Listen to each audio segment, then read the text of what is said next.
Oh, hi guys, Mark from Twisted Monkey Garage here.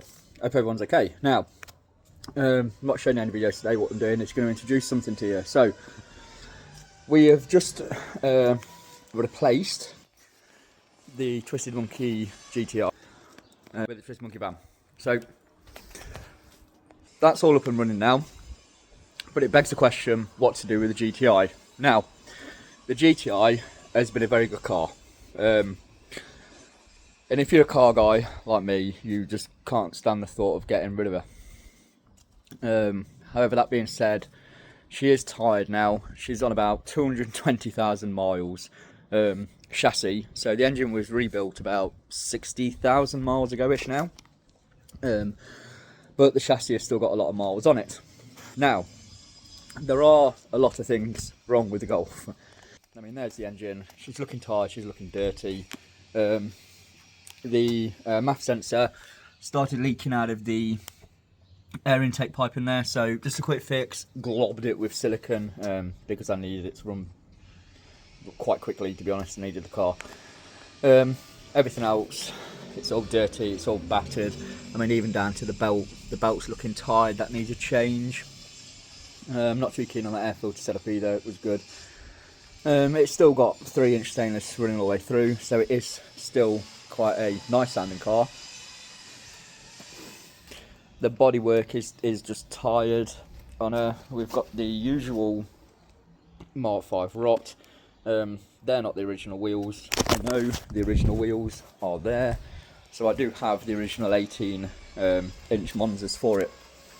The brakes, I mean, this has been sat for a couple of weeks now, but the brakes are starting to squeak. Those rear discs need changing. The pads are going to need changing as well. They're all gone. I'm fairly sure that the running gear as well, all the bushes, that's all going to need doing. The interior is just tired as well. I mean, the seats, look at the state of them. Everything on this car just screams tired. We have got a issue with the engine as well, because we've got far too much black coming from the exhaust. I mean, look at the state of that, it's just gone on it. And yeah, I don't know what condition the sills are in. I'm thinking the sills might be okay because they've been siliconed in, so when they were put on they were sealed rather well, so if anything's got past, it'll have done well. So as you can see, there's the tired Golf.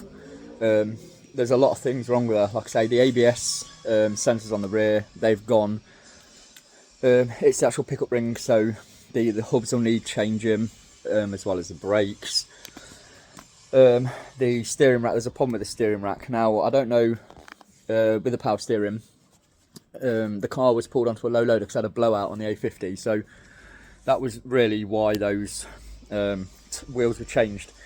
Because it had a blowout on the A50 and it completely took one of the tyres out. Now, there's no spare tyre in this, in my Golf. There's a tube of goo, which when you've had a blowout is about as much use as an ashtray on a motorbike. It's no good whatsoever. So I had to be low loaded back, got the tyre repair, new tyre's still leaking. I had a look at the alloy's cracked.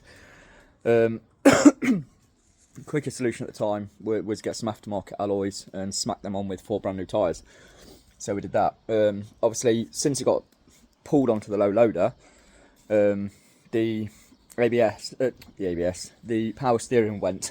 So at the minute, it's kind of half there, half not, and the power steering light's on the dash. Now I can't turn that light off until the ABS sensors have been replaced. So yeah, you can try, but on the Mark 5s, it will not go out if your ABS sensors need replacing as well. It doesn't matter if you follow the procedure, turn left, turn right, stop, drive straight. It won't make a difference. It just will not reset. So yeah, there is a lot of things wrong with this car,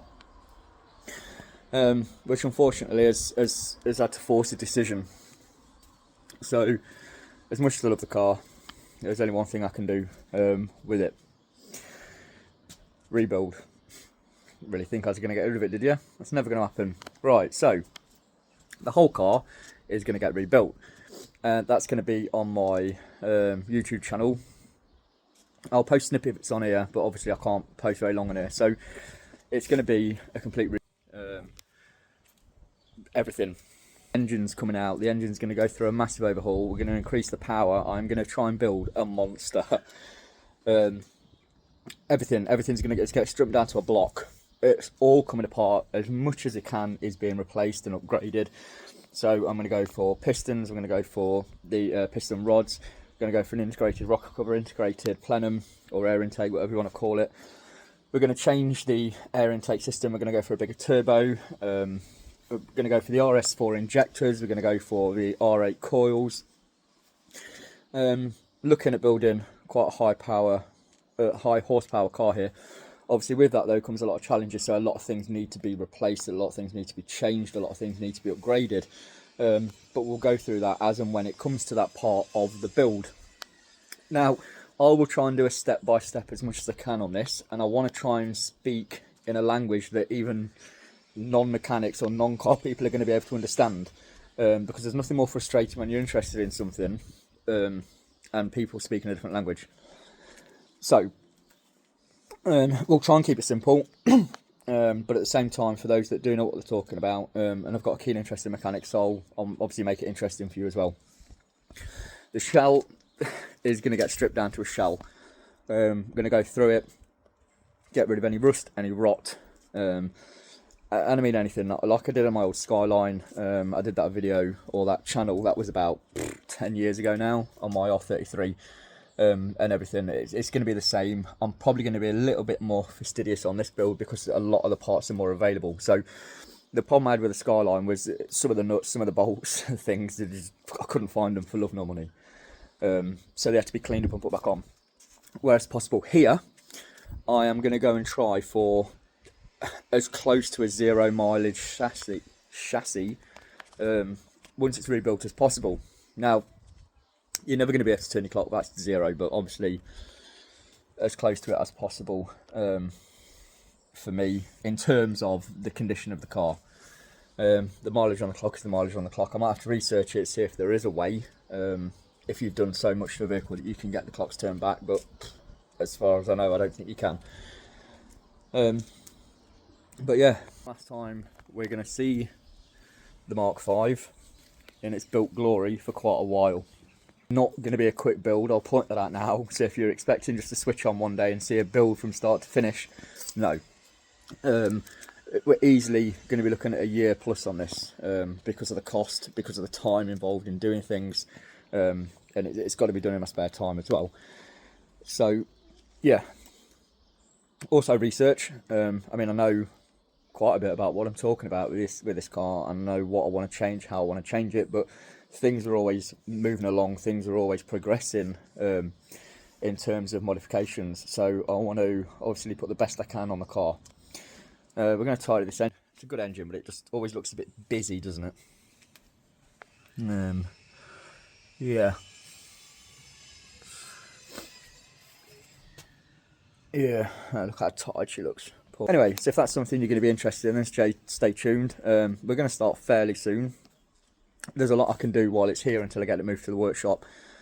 It's going to have to be trailer there anyway because the MOT's expired. It's not insured. And yeah, she's not really fit to drive anymore either, to be honest. I mean, if I start the engine for you, you'll listen to how rough she sounds. There you go, battery's dying for once, a bit low. But yeah, she's lost some of the throatiness. She just sounds clogged, she sounds dirty. It's not sounding good at all. See the entering.